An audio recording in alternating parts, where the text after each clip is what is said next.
Okay, I have to talk about this because my brain literally won't let me think about anything else. I've been watching BL for years now, and there's this one scene that happens in every single show. The 4-second tongue kiss, camera swirling in circles, full orchestral music swelling in the background. And here I am with my ADHD, pausing, rewinding, and analyzing head placement like it's a National Geographic documentary. So today we're doing two things. First, I'm going to tell you what real sexology says about French kissing, because there's actual science behind why it hits us so hard. And second, I'm going to unpack why my brain hyperfocuses on these specific scenes so much. Hit like if this sounds relatable, and let's dive in. Before we talk about the dramas, let's get real. What actually happens in your body when you watch or give a deep kiss? When it's a massive sensory overload. Deep kissing triggers a huge number of nerve endings in the lips and tongue, which have one of the highest densities of sensory receptors in the human body. So even if it lasts just a few seconds, the brain processes it as intense information. 2. The chemistry of express falling in love. Kissing releases dopamine, the neurotransmitter for pleasure and reward seeking, oxytocin, the famous bonding hormone, and to a lesser extent, serotonin. And this isn't just for the people actually kissing. As viewers, watching a well-crafted intimate scene can also activate mirror neurons, triggering empathetic responses and anticipation. 3. The evolutionary side. Some sexologists suggest deep kissing served and serves an unconscious evaluation tool, exchanging pheromones, scent, and even assessing immunological compatibility. Meaning there's a very primal side behind something that looks purely romantic on screen. 4. Why the scenes are so short and why that's intentional. From a storytelling perspective, a brief kiss packed with tension creates what screenwriters call unresolved anticipation.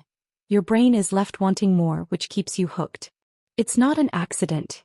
It's narrative design working alongside how human desire works.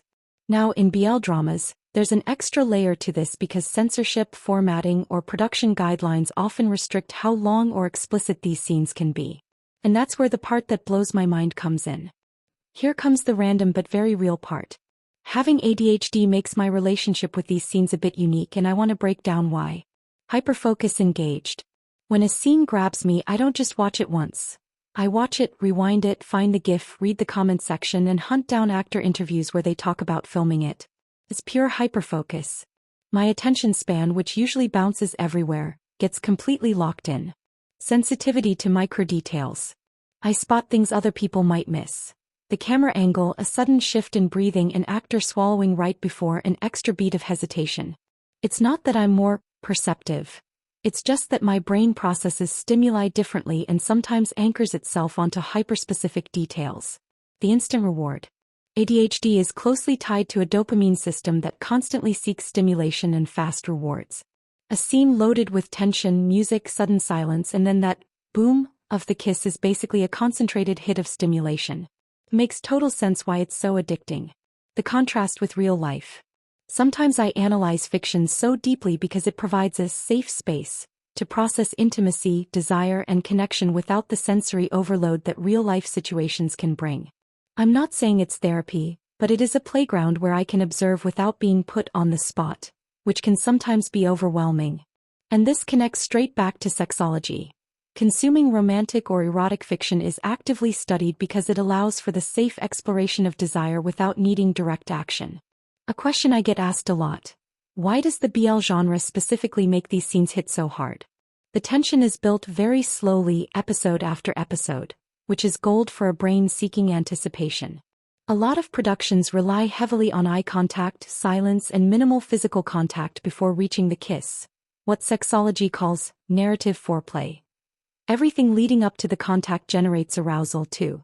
In the end, it's not just about the kiss itself. It's about the whole journey getting there. And for an ADHD brain that thrives on story plus reward, it's the ultimate combination. So to wrap it up, French kissing on screen isn't just random fan service.